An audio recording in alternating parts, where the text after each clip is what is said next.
Welcome back to the book club. Today I'm going to be talking about The Curse of the Mistwraith, book one in the 11 book series, The Wars of Light and Shadow by Janny Wurts. This Wars of Light and Shadow series was wrapped up this year, actually, I think in like April, May, somewhere around that time in the spring. The 11th book was released for this series. So I finally decided to start reading it now that I'm also reading The Wheel of Time. So why not just read a bunch of long series all at the same time? This book in particular was published in 1993. So 31 years ago, Janny Wurts set off on this journey to write this Wars of Light and Shadow.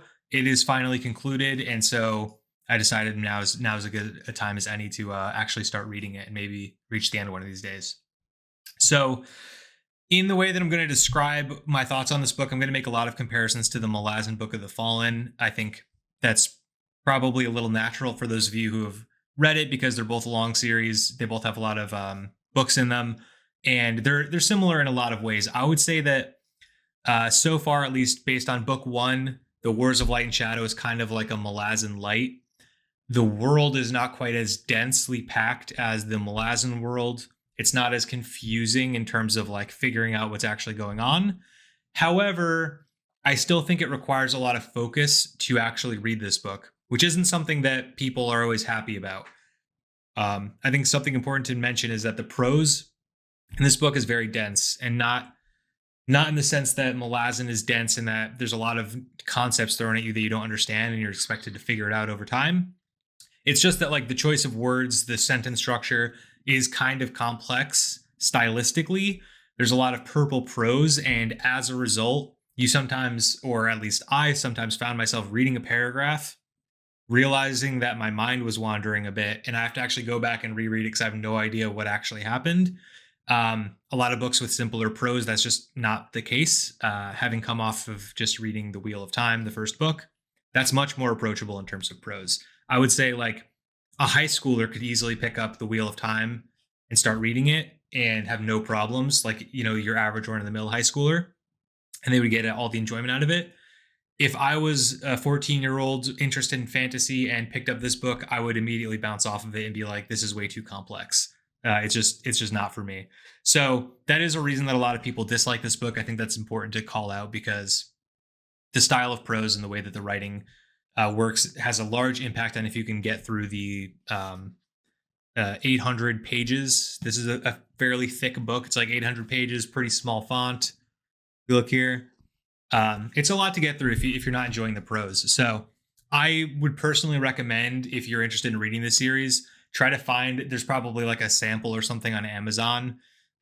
You can probably find a sample paragraph or, a few pages online somewhere.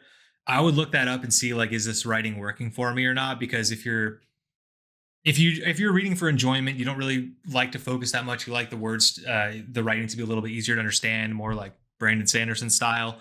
I think you're going to bounce off of this pretty quickly without even really getting into the meat of it.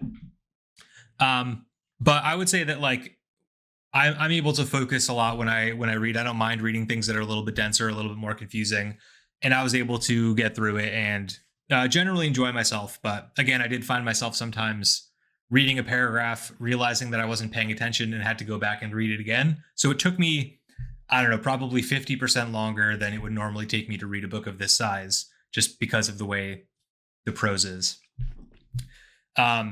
Something also interesting about this book is that this is a very soft magic system. This is, again, written in 1993. I think a lot of fantasy from that time kind of follows this structure where the magic isn't super well explained, and also is just kind of magical still. It's not like there's no magic system per se. There's a couple different branches of magic. I still don't fully understand what they are or how they work, and I think that's very intentional by the author. You're not really supposed to. But there's all sorts of interesting like scrying and like, family lines have different abilities, like the ability to, foresee into the future, or like this, sort of genetic predisposition towards justice or compassion, which kind of are these like magical systems that root themselves in the world. And there's also like a council of old mages, which is always fun, who have insane, crazy powers and can do like insane things at a cost. and they're kind of timeless and have lived for hundreds of years. So there's kind of all sorts of different magic going on here, which I think is cool. There's like trained magicians and a couple people who, don't know how to use magic and are still able to kind of sometimes do magic, and people who can see into the future and, uh, all that kinds of stuff. If you're really into magic systems, but not like well-defined magic systems, I think there's a lot here to like sort of sink your teeth into and try to understand. Something that I saw when I was just doing some research online after finishing this book, I like to look at how other people have reviewed it, what their thoughts are. This book did get around a 3.75, I think, on Goodreads, which is like a kind of low rating, I would say. That far below, it's not a bad rating, but I would say like anything above a 4 is pretty good. And once you sink below a 4, it starts getting a little sketchy. But I think a lot of people found that the beginning of the book was really compelling. The first 100 pages, and I would agree, the first 100 pages, very interesting. The end of the book is also very interesting. And I saw a lot of complaints about the middle being kind of lackluster or kind of, meandering and sort of losing focus at times and maybe not being as straightforward or clear as they would want. And I don't necessarily agree with that sentiment. I do understand where those people are coming from. So I do think that that's like a thing people are going to experience if they do decide to pick up this book. But I actually found that the pace was pretty good throughout. Maybe I've just been burned by books that actually really do have horrible pacing too many times in the past. But I didn't feel like this book really dragged at all. I think, again, besides needing to like really focus and pay attention when I'm reading and just reading it a lot more slowly than I would other books. Besides that, I think I was still able to, read this pretty quickly. I wasn't finding myself dreading picking it up again because I was at a boring part that I knew I just had to grind through, which happens to me in a lot of books pretty often. So I actually think the pacing was pretty good throughout. I think that there's a lot of like little mini blips of action, and the way that each sort of section is broken up is there's a bunch of like distinct sections where there's sometimes little time skips in between, maybe like a couple months or a week or a few days, sort of depending on the sections. But I think that actually helps keep up the pace because I don't always love time jumps in my fantasy books when it's like, oh yeah, yada yada, these people were just kind of doing the same thing for 2 months. Can be good, but also can be bad if that thing they're doing is maybe interesting. But I actually think it helped keep up the pace here where they sort of get to their next objective, and then rather than reading about a lot of the boring stuff regarding that objective, they actually sort of skip to the interesting part where it's like, okay, 2 months later, they're now prepared to do a big thing. And now we're going to read about them just doing a big thing rather than the preparation for that big thing. So again, in that regard, I think that the pacing was actually pretty good, but I can understand how people were, maybe not happy with how the middle of the book was paced. Something also that I'm just really curious about is I've heard that Malazan is, or from my experience with Malazan, it's a very sprawling book. Where you start is nowhere near where you end the series. It's actually like so different that it's kind of crazy that they're part of the same series, and like it's actually a complete arc. But it's just it sprawls massively. However, I've read that in this series there's some very helpful Reddit posts about people, talking about what the series is, how it compares to Malazan and some other series. And from what I've read there, a lot of people say that this series doesn't actually spread out, but rather just kind of gets deeper. So you kind of stay in this narrow lane and just learn more. So I guess I'm really going to have no idea what that means until I hit book 2. I actually don't really know what book 2 is going to be about. I don't know if there's just going to be new characters introduced and we're going to skip forward 100 years, or if it's going to be about the same characters and like the sort of aftermath of what happened at the end of this book. But I also think that's kind of exciting. It's unclear exactly where the next step in the series is. And it's actually unclear to me like what the goal of the series is. But that's the same place I found myself at when I finished Gardens of the Moon.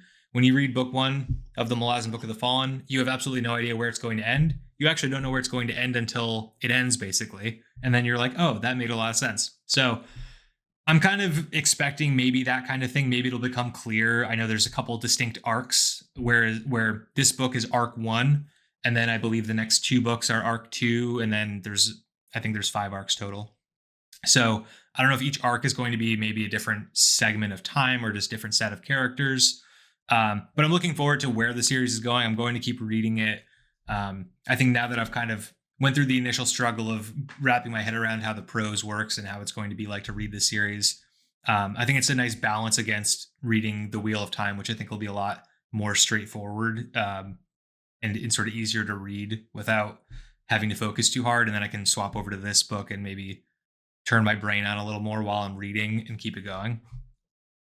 But yeah, that's basically my thoughts. I think to me, this book is I would struggle to recommend this book to a friend unless I really knew their reading tastes. I think it's definitely a hard recommend just because of the prose itself. I think that makes it quite unapproachable unless people are really invested in the fantasy genre, or I don't know, some people may frankly just enjoy the writing style.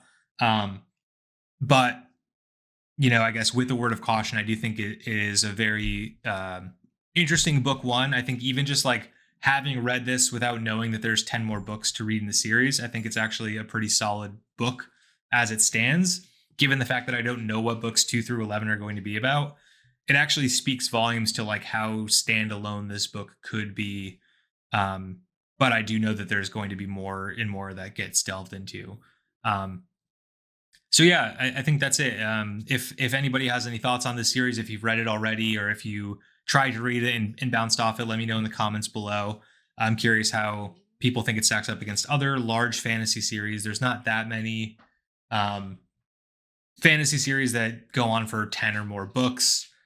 Certainly not many that have, took 31 years to kind of wrap up. So I think that makes this unique in its own right. I'm curious if the writing changes at all, because over 30 years, stylistically as an author, I'm sure you go through a lot of changes. So I'm curious if book 11 reads in a similar way and there's kind of the same voice used by the author, or if it kind of changes over the course of the book, or course of the series. But yeah, just let me know if you guys have any thoughts on this in the comments below.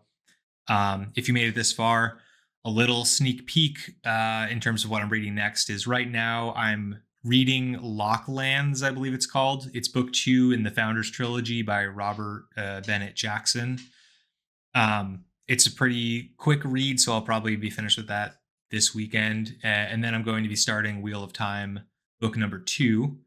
I already forget what the name of the book is called, but I'm going to be picking back up the Wheel of Time, and that'll probably take me a couple weeks to get through because that's another chonker of a book.